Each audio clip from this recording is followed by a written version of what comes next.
گناہوں میں اپنی زندگی کو نہ گزارے، بلکہ جوانی میں توبہ کر لو۔ 40 سال کے بعد جوانی ختم ہو جاتی ہے، اگر اللہ نے موقع دیا اور 40 سال ابھی نہیں ہوئے تو اللہ کی بارگاہ میں سچی توبہ کر لو۔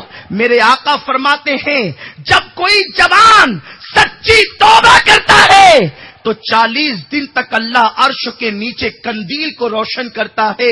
فرشتے پوچھتے ہیں یہ قندیلیں کیا ہیں؟ تو ارشاد ہوتا ہے آج ایک بندے نے توبہ کی ہے، اس کی خوشی میں قندیل روشن کی گئی ہے۔ مسلمانوں برسوں گناہ کرو، اگر سچی توبہ کر لو تو مولا معاف کرتا ہے، اس سے بڑا کوئی معاف کرنے والا نہیں۔ آئیے میں آپ کو بتاؤں، ایک شخص حبیب نام کا تھا۔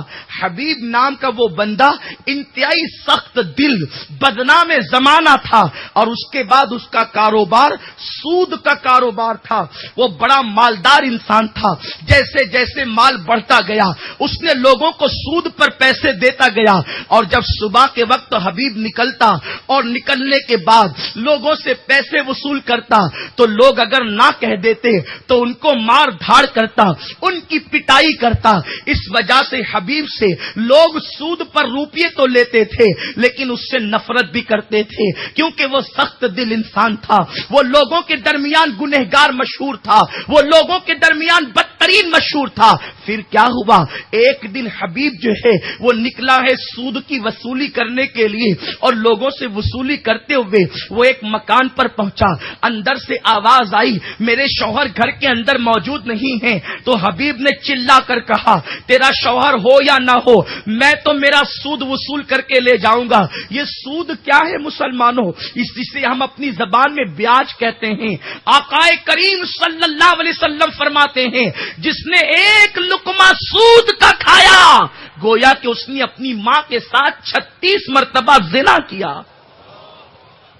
اگر کسی کی ماں کو گالی دی جائے اس کی آنکھوں میں خون اتر آتا ہے، لیکن آج کا مسلمان مالدار بننے کے لیے سود کا کاروبار کر رہا۔ سود لینا جتنا بدترین جرم ہے، سود دینا بھی اتنا ہی بڑا جرم ہے، سود دینا بھی اتنا ہی بڑا گناہ ہے۔ سود لینے والے پر، سود دینے والے پر، سود لکھنے والے پر، سود پر گواہ بننے والے پر اللہ کے رسول نے سب پر لعنت فرمائی ہے۔ آج لوگ اس لعنت میں ڈوبے ہیں۔ بیٹی کی شادی ہے تو نام نہاد کی عزت کے لیے سود سے پیسہ لاتے ہیں اور خوب دھوم دھام سے شادی کرتے ہیں۔ اللہ اکبر! مسلمانوں سود کی لعنت سے بچو، لینے سے بھی بچو، دینے سے بھی بچو۔ اگر آج سے پہلے لیا دیا ہے سچی توبہ کر لو، اللہ توبہ کو قبول کرنے والا ہے۔ حبیب جب اس غریب کے مکان پر پہنچا اور پہنچنے کے بعد حبیب نے کہا تیرا شوہر ہو یا نہ ہو مجھے کوئی مطلب نہیں، میرے سود کا وصولی تو تجھے دینی ہوگی۔ اس غریب خاتون نے کہا حبیب میرے گھر میں کچھ نہیں ہے، میرے بچوں پہ رحم کر، بس بکری کے پائے بچے ہوئے ہیں جو میرے شوہر نے بکری ذبح کی تھی، ہم نے بکری کے پائے بچا کر کے رکھے ہیں، اگر تم کہو تو میں تمہیں یہی اٹھا کر دے دیتی ہوں، لیکن میرے بچوں کو فاقہ کرنا پڑے گا۔ سود وصول کرنے والے اتنے سخت دل ہوتے ہیں، انہیں کسی کے فاقے سے مطلب نہیں ہوتا، انہیں کسی کی برائی سے مطلب نہیں ہوتا، انہیں کسی کی بھلائی سے مطلب نہیں ہوتا، انہیں کسی کی نیکی بدی سے مطلب نہیں ہوتا، انہیں کسی کی خوشی اور غم سے کوئی مطلب نہیں ہوتا۔ سود کھا کھا کر کے دل سخت ہو جاتے ہیں۔ اس نے کہا تیرے بچے فاقے سے رہے یا مرے مجھے کوئی مطلب نہیں، تجھے تو میری سود کی وصولی دینی ہوگی۔ اس غریب خاتون نے وہی بکری کے پائے اٹھا کر کے دے دیے۔ حبیب خوشی خوشی لایا اور بیوی سے کہنے لگا یہ لو میں سود کی وصولی میں دیکھو بکری کے پائے لایا ہوں، ذرا لذیذ بنانا ہم کھائیں گے۔ لیکن جب پائے تیار ہونے لگے، جیسے ہی پائے پکنے کے قریب تھے ایک سائل نے صدا دی، ایک سائل نے آواز لگائی کوئی ہے اللہ کے لیے کھلانے والا؟ حبیب کے دروازے پر فقیر کھڑا تھا، تھا. خدا جانے وہ فقیر کیسا صاحب دل تھا. جب حبیب کے دروازے پر صدا لگانے والے فقیر نے صدا لگائی تو اس حبیب نے کہا کہ اگر میں تجھے دے دوں گا بکری کے پائے تو مالدار نہیں ہو جائے گا, البتہ تجھے بھیک دینے کی وجہ سے میں غریب ہو جاؤں گا, چل نکل یہاں سے, میں تجھے کچھ نہیں دے سکتا. اللہ اکبر, وہ فقیر تو چلا گیا. یاد رکھنا دروازے پر ہر آنے والا مانگنے والا نہیں ہوتا. کچھ ایسے بھی ہوتے ہیں جو مانگنے کے لیے آتے ہیں مگر کچھ دے کر جاتے ہیں. اس فقیر نے جیسے ہی قدم آگے بڑھائے, ہانڈی کھول کر کے دیکھا گیا تو وہ سارے بکری کے پائے خون کا ڈھیر بن چکے تھے. اس وقت حبیب کے دل پر ایک اثر ہوا.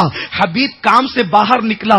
جیسے ہی کام سے باہر نکلا کچھ بچے گھر کے آنگن میں کھیل رہے تھے. بچوں نے کہا بچوں دور ہٹو, حبیب سود کھور آ رہا ہے, اگر اس کے قدموں کی دھول ہمیں لگ گئی تو ہم بھی اللہ کے عذاب میں گرفتار کر دیے جائیں گے. بچوں کے جملے نے حبیب کے دل پر بڑا اثر کیا اور حبیب کو احساس ہو گیا بچے بچے میں بدنام ہو چکا ہوں, بچے بچے میں بدنام کیا جا چکا ہوں. وہ حبیب کا مقدر تھا. اس وقت تو حبیب حضرت امام حسن بصری کی بارگاہ میں پہنچا اور پہنچنے کے بعد حسن بصری توبہ پر گفتگو کر رہے تھے. دل پر چوٹ لگی. محفل ختم ہوئی. حسن بصری کے ہاتھ پر حبیب نے توبہ کی اور جب توبہ کی ہے آنکھوں سے آنسو جاری ہوئے. مولا اب کبھی سود نہیں کھاؤں گا, جو سود ہے اس کو معاف کر دوں گا. جب حبیب توبہ کر کے باہر نکلے تو دو قرض داروں سے ملاقات ہوئی. وہ حبیب کو دیکھ کر بھاگنے لگے. جب بھاگنے لگے تو حبیب نے کہا اب بھاگنے کا وقت نہیں ہے, میں توبہ کر چکا ہوں اور تم کو سود معاف کر چکا ہوں. سود تو معاف کیا ہوں, ساتھ ہی ساتھ میں نے اپنا قرضہ بھی معاف کر دیا ہے. اللہ اکبر. وہ لوگ خوش ہو گئے. اب حبیب جو ہے اپنے گھر کے دروازے کی طرف بڑھتے ہوئے آئے. اب وہ حبیب نہیں تھا, اب وہ حبیب تھے, اب وہ لائق احترام تھے. جب وہ توبہ کر کے حبیب اپنے گھر کے قریب آئے تو جو بچے تھوڑی دیر پہلے یہ کہتے تھے اللہ اکبر حبیب سود کھور آ رہا ہے, دیکھو اس کے قدموں کی گرد ہمارے بدن پہ نہ پڑنے پائے ورنہ عذاب میں گرفتار ہو جائیں گے. اب حبیب کو دیکھا تو بچے پکار اٹھے اے بچوں سنبھلو, اے بچوں احتیاط کرو. اپنے قدموں کی گرد حبیب کے بدن پر نہیں جانا چاہیے ورنہ بے ادبی ہوگی. حبیب کی آنکھوں میں آنسو تھے. میں نے ابھی توبہ کی, چند گھنٹے ہوئے, ان بچوں کو کس نے بتا دیا کہ میں نے توبہ کی. حبیب کہتے ہیں واہ مولا, اتنے دن سے جھگڑا تھا تجھ سے, ابھی ایک